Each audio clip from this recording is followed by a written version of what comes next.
রসুল পাক হযরত আনাসকে জিজ্ঞেস করে, ও আনাস, তুমি বলো তোমার কি চাহিদা আছে? সুবহানাল্লাহ বলুন না, তোমার কি চাহিদা আছে আনাস, তুমি একটু বলো। ইয়া রাসূলুল্লাহ, ইয়া হাবিবাল্লাহ, নবী গো, ইয়া রাসূলুল্লাহ, আমার দুনিয়ার মধ্যে কোনো চাওয়া নেই, দুনিয়ার মধ্যে কোনো পাওয়া নেই, দুনিয়ার মধ্যে কোনো আকাঙ্ক্ষা নেই। নবী গো, আমি যখন দুনিয়ার থেকে চলে যাব, হাসরের ময়দানে যাব, জান্নাতে যাব, আমি আনাসের নসিবে যেন কিয়ামতের ময়দানেও আপনি নবীর গোলামি করতে পারি, সেই দোয়া করুন। কোথায়? কবরে, হাসরে, কিয়ামতের ময়দানে, ওখানেই রাসূলের গোলামি, সেটাই বড় চাওয়া হয়ে গেছে। রাসূল বলে তো হয়ে যায়, বলে হয়ে যায়। রাসূল জবান দিয়ে কিছু বলে, সাথে সাথে কবুল করে নেয় কে? আল্লাহ। মুজজা মেরে নবী কা कह दिया तो हो गया, आपने कतरे को दरिया कह दिया तो हो गया। सुबहानाल्लाह बोलूं ना। प्रिय हाजिरिन, रसूल पाक হজের ব্যাপারে যে নির্দেশনা দিয়েছেন, হজ জীবনে একবার ফরজ। কয়বার বলেন না? কয়বার? একবার। হজের 3টা ফরজ, 5টা ওয়াজিব। বলেন, 3টা ফরজ, 5টা ওয়াজিব, এগুলো জানা দরকার। হজের 1 নম্বর ফরজ হলো ইহরাম বাঁধা। ইহরাম শব্দের অর্থ হলো হারাম। ইহরাম শব্দের অর্থ হলো নিজেকে অন্যান্য দুনিয়াবি হাইসিয়ত থেকে মুক্ত করে ফেলা। ইহরাম মানে কবরের জীবনের সাথে নিজেকে শামিল করে ফেলা। সুবহানাল্লাহ বলুন। কাফন দাফনের সময় সাদা কাপড় পরে না কালো কাপড়? আর ইহরামের কাপড় বলেন না, ইহরামের কাপড় সাদা। কাফনের কাপড়ের মধ্যে কি কোনো সেলাই থাকে? বলেন না, সেলাই আছে? সুতা দিয়ে কোনো সেলাই আছে? ইহরামের কাপড়ের মধ্যেও সেলাই নেই। ইহরাম পড়ার পর কোনো মানুষ যদি একটা মশা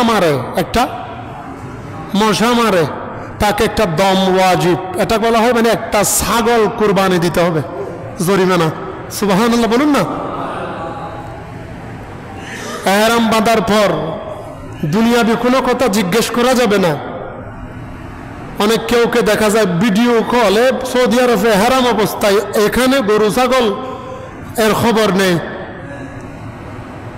অনেক সময় খুজ্জা ফাসাদ করে মোবাইলের মধ্যে, এরকম আছে।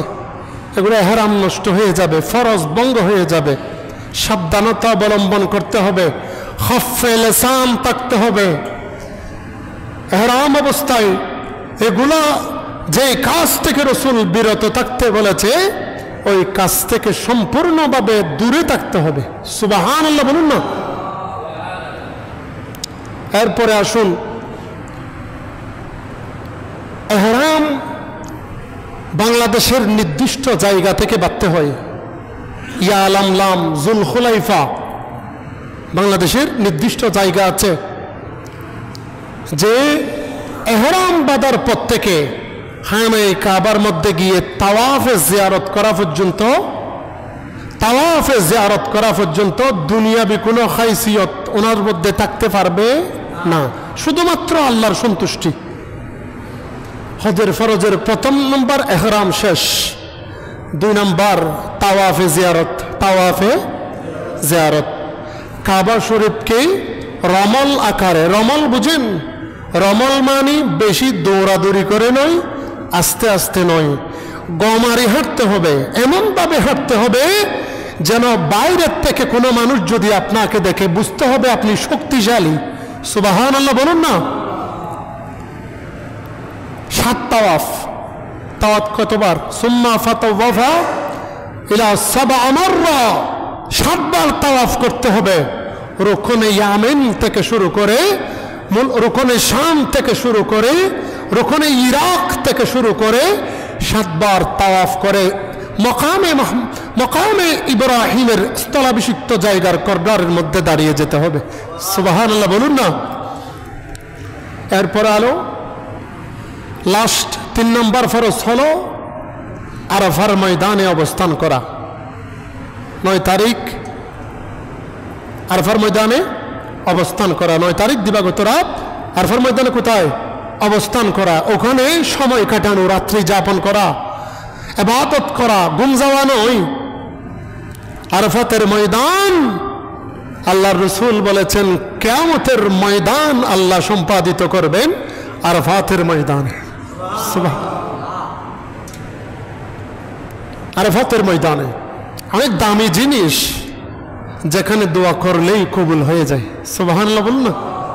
দোয়া করলেই কি কবুল। আল্লাহ আমাদের সকলকে একবার না একবার সেই আরাফাতের ময়দানে বসার তৌফিক দান করুক।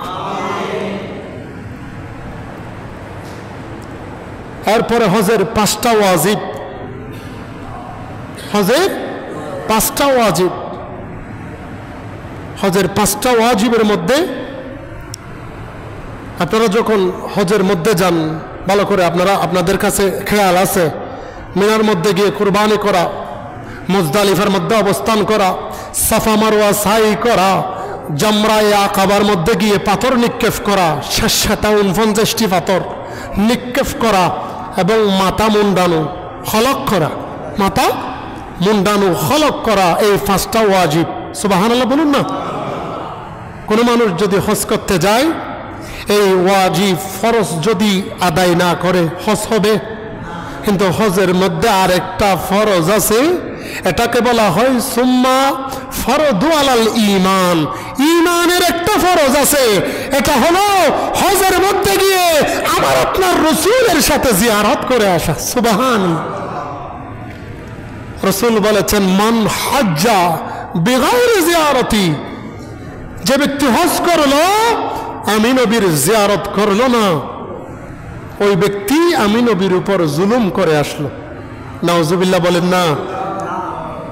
তাহলে বোঝা গেল মান জারানি ফি হায়াতি ওয়া মান জারানি ফি মামাতি, যে ব্যক্তি আমাকে ইন্তেকালের পরে আমার রওজায়ে তাহরের মধ্যে এসে যখন জিয়ারত করবে, সে ইন্তেকালের পরে করে নাই, মূলত সে ইন্তেকালের আগে হায়াতে থাকা অবস্থায় জীবদ্দশায় আমি নবীর জিয়ারত করে ফেলেছে। কারণ আমার রাসূল মরা নবী নয়, জিন্দা নবী। আমার রাসূল বলেন না, আমার রাসূল জিন্দা নবী। সাফা মারওয়া সাই করার সময় যারা গিয়েছেন তারা জানেন। এখন কি সাফা পাহাড়ের মধ্যে কি কোনো পানি আছে? বলেন না, পানির কূপ আছে? নাই। মারওয়ার মধ্যে পানির কূপ নাই, পানি খাওয়ার ব্যবস্থা রেখেছেন, কূপ নাই। তো আপনি কেন দৌড়াচ্ছেন? হযরত হাজরা আলাইহিস সালাম হযরত সাইয়েদনা ইসমাঈল আলাইহিস সালামের জন্য দৌড়াইছিলেন। আমি আপনি কেন দৌড়াদৌড়ি করছি? কেন ওই জায়গার মধ্যে বারবার আসা যাওয়া করছেন? জবাব আছে? হ্যাঁ, জবাব একটাই আছে। ওই যে নবীর জন্য, মা যখন নবীর জন্য দৌড়াদৌড়ি করেছে, এটা আল্লাহর কাছে ভালো লেগেছে। কিয়ামত পর্যন্ত সাধারণ মানুষ ওই জায়গার মধ্যে দৌড়াদৌড়ি করলে আল্লাহ সেই হাজরা আলাইহিস সালামের মতো সওয়াব দান করে দেবেন। হযরত ইসমাঈল আলাইহিস সালাম মা হাজরা আলাইহিস সালাম হযরত ইসমাঈল আলাইহিস সালামকে পানি খাওয়ানোর জন্য যখন চাইলেন, পানি কোথাও পাওয়া যায় না। সাফা এবং মারওয়া, সাফা এবং মারওয়া পাহাড়ের মাঝখানে যে স্থান আছে, যে অবস্থান আছে, ওই অবস্থানের মধ্যে হযরত ইসমাঈল আলাইহিস সালামকে রেখে একবার যখন সাফার দিকে তাকায় দেখা যায় পাহাড়ের আগার মধ্যে পানি টলমল করে। আবার যখন মারওয়ার দিকে তাকায় পানি টলমল করে। একবার সাফার দিকে দৌড়াই আর একবার মারওয়ার দিকে দৌড়াই পানির জন্য। আল্লাহ দেখে রয়েছেন, বলে ও হাজারা, আমার নবীর জন্য দৌড়াদৌড়ি করতে হবে না। এদিকে মা সন্তানের জন্য পানির জন্য দৌড়াদৌড়ি করে, ওদিকে হযরত ইসমাঈল আলাইহিস সালাম ছোট থাকা অবস্থায়, কোলের শিশু থাকা অবস্থায় ইসমাঈল নবী পা দিয়ে বারবার বারবার মাটির মধ্যে আঘাত করেছেন। সুবহানাল্লাহ বলুন। বারবার বারবার পানির মধ্যে আঘাত করার কারণে আল্লাহ ইসমাঈল আলাইহিস সালামের কদমের বদৌলতে জমজমের কূপের ব্যবস্থা করে দিয়েছেন। জমজমের কূপের ব্যবস্থা করেছেন। আল্লাহ বলে আমি সীমাবদ্ধ রাখি নাই। সূরাতুল বাকারা দ্বিতীয় পারার 2 নম্বর পৃষ্ঠার মধ্যে আল্লাহ তাআলা বলেন, ইন্নাস সাফা ওয়াল মারওয়াতা মিন শাআইরিল্লাহ। বলে সাফা মারওয়া দুইটা কোনো পাহাড়ের নাম নয়। সুবহানাল্লাহ বলুন না। এই সাফা মারওয়া দুইটা পাহাড়ের নাম নয়, দুইটা পাহাড়ের নাম নয়। আমার নবী হযরত ইসমাঈল আলাইহিস সালামের জন্য যখন দৌড়াদৌড়ি করেছে, ওই দুইটা পাহাড় হয়ে গেল শাইরিল্লাহ, মানে আল্লাহ পাকের স্পেশাল নিদর্শন। হযরত ইসমাঈল আলাইহিস সালামের জন্য পানির জন্য দৌড়াদৌড়ি করার কারণে যদি ওই পাহাড়ের নাম কোরআন শরীফের মধ্যে চলে আসে, ওই পাহাড়ের শান ইজ্জত যদি আয়াত হয়ে যায়, নিদর্শন হয়ে যায়, আমার আপনার নবী যদি হাউজে কাউসারের জন্য কিয়ামতের ময়দানে একটু হাত বাড়াই দেয়, হাসরের ময়দানে হাউজে কাউসারের পানি আপনি আমার গলার ভিতরে ঢুকে যাবে। ঈমান আছে না নাই? এই তারানো মাথার দেয় ঈমান আছে না নাই? অনেক কেউ আছে। এই দিন একজন গুমটাওয়ালা একবারে এরকম করে দিয়ে এতটুকু বাকি আছে, এরকম মহিলাদের মতো গুমটা, নামও অনেক সুন্দর, মতিউর রহমান মাদানী। মতিউর রহমান মাদানী আহলে হাদিসদের একজন। উনি বলতেছে হাউজে কাউসার নামে কোনো জিনিস ইসলামের মধ্যে নেই। নাউজুবিল্লাহ বলবেন না? হাউজে কাউসার নামে কোনো জিনিস নাকি ইসলামের মধ্যে নাই।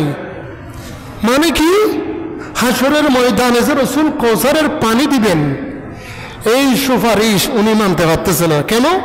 হয়তো খবরের ভিতরে এখানে পানি কোথার থেকে আসবে, খবরের থেকে এখানে হজ কোথার থেকে আসবে, ওখানে তো সমস্ত নবীরাও নাকি পেরেশানিতে থাকবে। নাউজুবিল্লাহ বলবেন না? এরকম গুমরা। অথচ ইন্না আ'তাইনাকাল কাউসার, রাসূল আমি আপনাকে কাউসার দিয়েছি। কাউসার মানে ইমাম ফখরুদ্দিন রাজি রহমতুল্লাহি আলাইহি তাফসীরে কবীরের মধ্যে বলেছেন, আল কাউসার হুয়া কাসরাতে মুজিজা। রাসূলের যখন যেভাবে চায় সেভাবে সম্পাদন করার শক্তিকে বলা হয় কাউসার। সুবহানাল্লাহ বলুন না। কাউসারের পানি হবে মধুর থেকে মিষ্টি, দুধের থেকে সাদা, দুধের থেকে সাদা। যে কাউসারের এক ফোঁটা পানি যদি হাদিসে পাকের মধ্যে আছে, শেফা শরীফের মধ্যে ইমাম কাজী আয়াস রহমতুল্লাহি আলাইহি বলেছেন, গলার ভিতর যদি কোনো মানুষের একবার হাউজে কাউসারের এক ফোঁটা পানি ঢুকে, কিয়ামত পর্যন্ত নয়, ওর আবাদুল আবাদ জান্নাতের মধ্যে পর্যন্ত আর কোনোদিন পানির তৃষ্ণা লাগবে না। সুবহানাল্লাহ। এরকম কাউসারের পানি আমাদের নসিবের মধ্যে রাসূল পাকের মাধ্যমে আল্লাহ দান করুক। আরেকটু আওয়াজে বলুন, বিরহে দিল পুড়ে চরকার যে আমার ইয়া রাসূলুল্লাহ,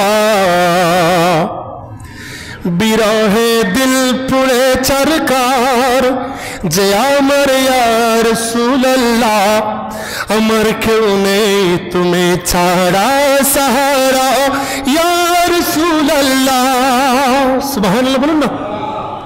বিরহে দিল পুড়ে চরকার যে আমার ইয়া রাসূলুল্লাহ, বিরহে দিল পুড়ে চরকার যে আমার ইয়া রাসূলুল্লাহ, আমার কেউ নেই তুমি ছাড়া সাহারা ইয়া রাসূলুল্লাহ, আমার কেউ নেই তুমি ছাড়া সাহারা ইয়া রাসূলুল্লাহ।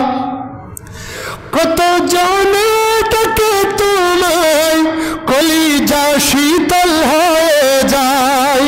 সুবহানাল্লাহ বলুন না। কত জনে তাকে তোমায় কলিজা শীতল হয়ে যায়, আমায় করো দামি তুমি নবীজি ইয়া রাসূলুল্লাহ, বিরহে দিল পুড়ে চরকার যে আমার ইয়া রাসূলুল্লাহ, বিরহে দিল পুড়ে চরকার যে আমার ইয়া রাসূলুল্লাহ, আমার কেউ নেই তুমি ছাড়া সাহারা ইয়া রাসূলুল্লাহ। সালাতুন ইয়া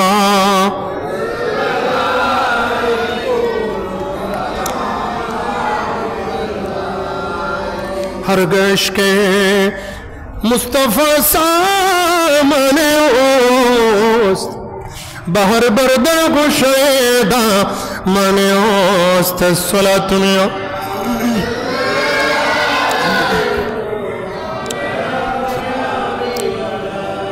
প্রিয় হাজিরিন, ভালো করে খেয়াল করুন, এগুলো হলো হজের ফরজ এবং ওয়াজিবের বিষয়। হজের ফরজ এবং ওয়াজিবের বিষয়। আল্লাহ পবিত্র কোরআনের সূরাতুল আনআমের 162 এবং 163 নম্বর আয়াতের মধ্যে আল্লাহ তাআলা ঘোষণা করে বলেন, বিসমিল্লাহির রহমানির রহিম। কুল মানে বলুন। কুল এটা গ্রামেটিক্যালে বলা হয় ফেল। ফেল মানে কাজ, ফেল জমিরানা ফাইল। কুল ইয়া রাসূলুল্লাহ ইয়া হাবিবাল্লাহ, নবী আপনি বলেন, আপনি বলে দেন, ইন্না সলাতি, নিশ্চয় নিশ্চয় আমার নামাজ, রসুলের নামাজ বলেন না, নিশ্চয় নিশ্চয় রসুলের নামাজ, ওয়া নুসুকি, নিশ্চয় নিশ্চয় আমি নবীর কুরবানি, আমি নবীর ত্যাগ, আমি নবীর জবেহ, আমি নবীর কুরবানি, ওয়া মাহইয়ায়া, আমি নবীর হায়াত, ওয়া মামাতি, আমি নবীর পর্দা করা, আমি নবীর ইন্তেকাল, লিল্লাহি রাব্বিল আলামিন, একমাত্র কার জন্য? কথা বলতে হবে সবাইকে, একমাত্র কার জন্য? আল্লাহর জন্য। এখন সামনে কুরবানি আসছে, সামনে কি আসতেছে? কুরবানি আসছে।